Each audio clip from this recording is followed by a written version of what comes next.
Hello, ladies and gentlemen, welcome back to the channel. Before you get into the main video, I know, very obscure setting, very different setting. I'm holding my phone up in front of my face. I feel like a clown, quite frankly, but there's been a power cut. The whole street's out. It's out till 8 o'clock tonight, and I can't get the video up the way that I would like to. I was genuinely so close to being finished. I was this away on the edit, just had a couple more graphics to shove in. Thing would have been up. Happy as Larry, fine. Sadly, that's not been able to happen. Power's cut off. I've lost the original edit of the video. However, what I can do is I can drag the raw camera footage over from the SD card onto my laptop and give you it like that, which is what I'm just going to have to do for today. So I apologise for the microphone quality. It's the camera audio. It's good enough. You'll be able to hear me loud and clear. It's just not the same. There's no graphics or anything like that. It's just the video cut into different segments.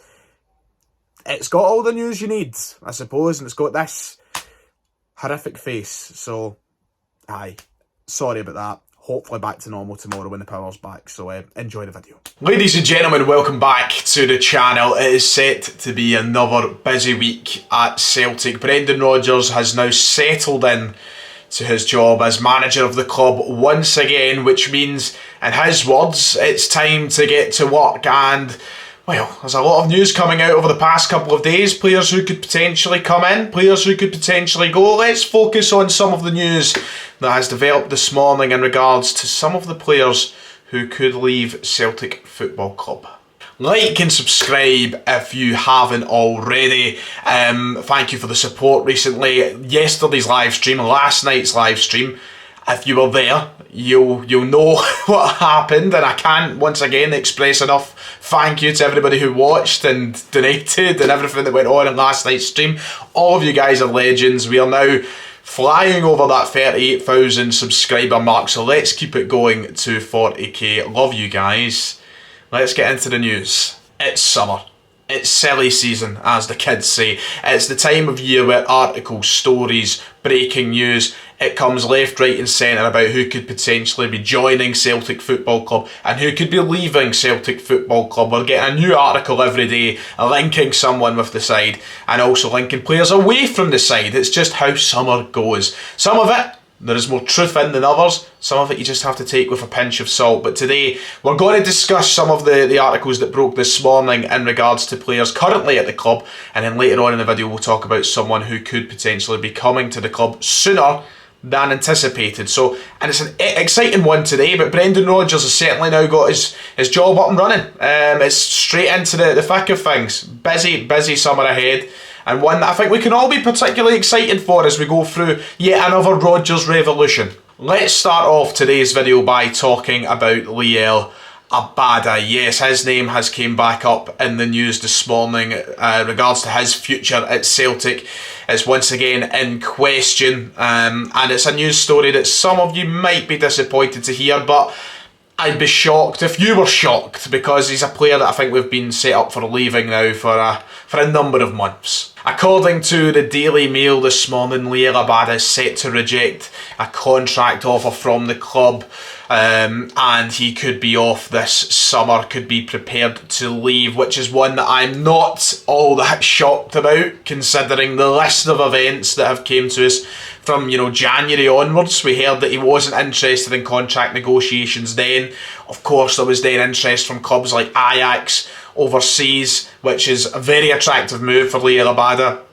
And just generally comments and things that have happened, it hasn't looked as though Abada was going to be here going into the next season. I think a lot of us were set up for his departure this summer, but apparently he's ready to reject a contract offer, an official contract offer from the club.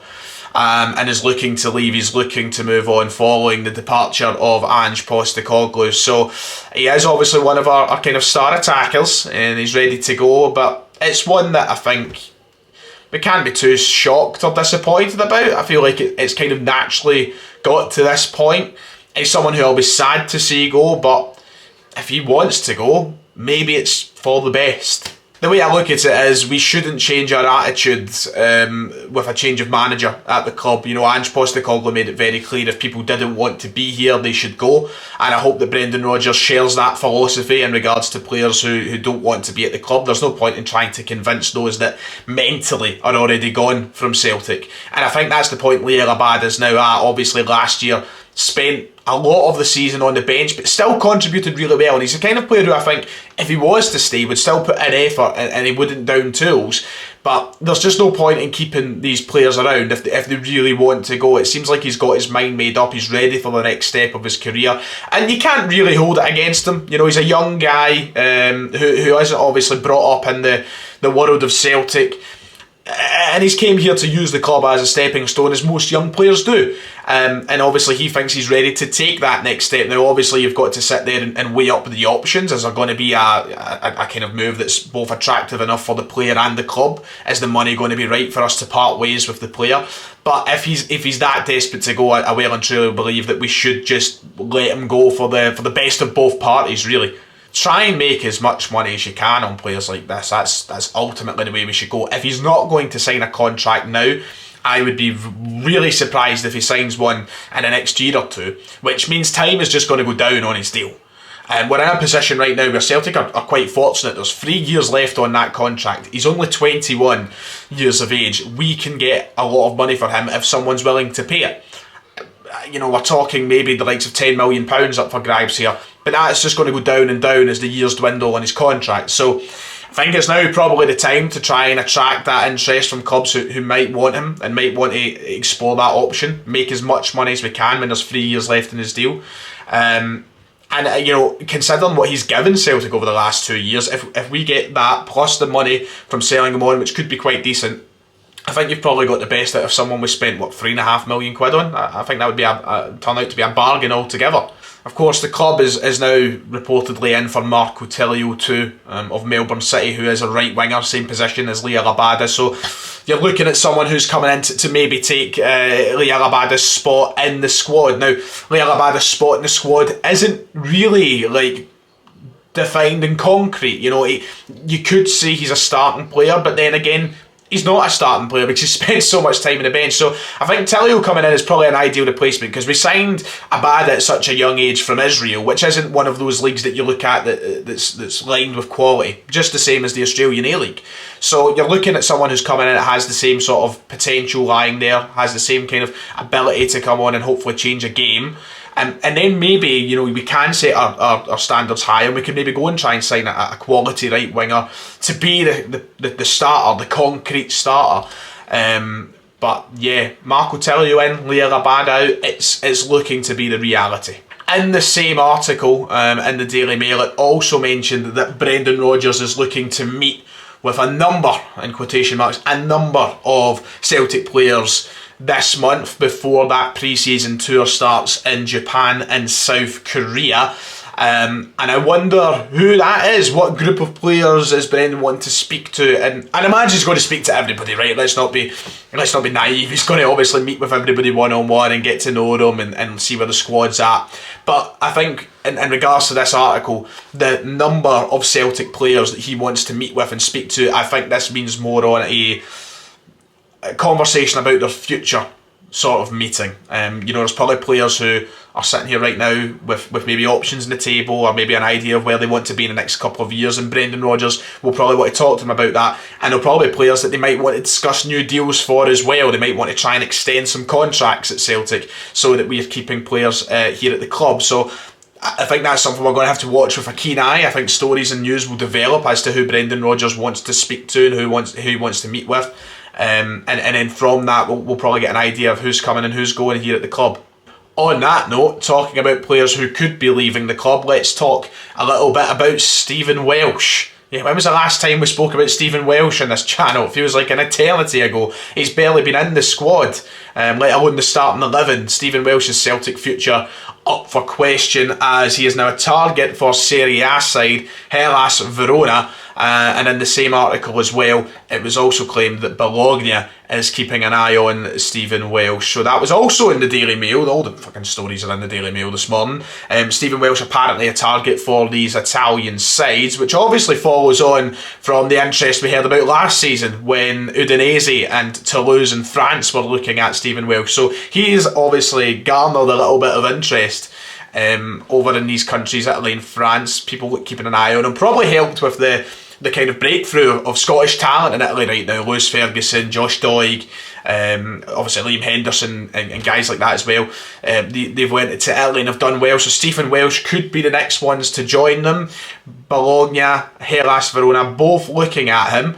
Could it be time for Stephen Welsh to move on? If we're just sitting down and being honest, he hasn't really been good enough to break into this Celtic side and keep a place. And I think it would be far-fetched to say that that's ever going to happen. He is getting on a little bit. I think he's probably got to a point with supporters where we know the quality of player he is. It would take a lot to kind of U-turn that opinion of Stephen Welsh right now. And it's probably for the best of his career that he does look for a move. And I think a move to Italy could be fantastic for him. I think that this is the kind of league he can go over to and do well in. When you look at the likes of Ferguson and Hickey as well, guys like that, you know, he could go over and do well. But it's just never really worked out for him at Celtic, and he has had chances. That's the thing. It's not like he's been given one sporadic chance here and there. He's had extended runs in the team, and I just don't think he's probably showed the quality that's needed at Celtic, or maybe the level alongside the likes of Carter Vickers and Starfelt. He's never going to be as good as them while he's at Celtic. And for the best of his career, it's probably better if he moves on. So it could be a move that is explored very soon. We could see Stephen Welsh leave the club within this transfer window. And once again, just like I said with Abada, probably something that's best for both parties. So they could be two of the players that are leaving Celtic in this summer transfer window. It could be two of many, for all we know. We don't know how this window's going to go exactly with the changes at the club, but there's two players right away this morning who could realistically be off this summer.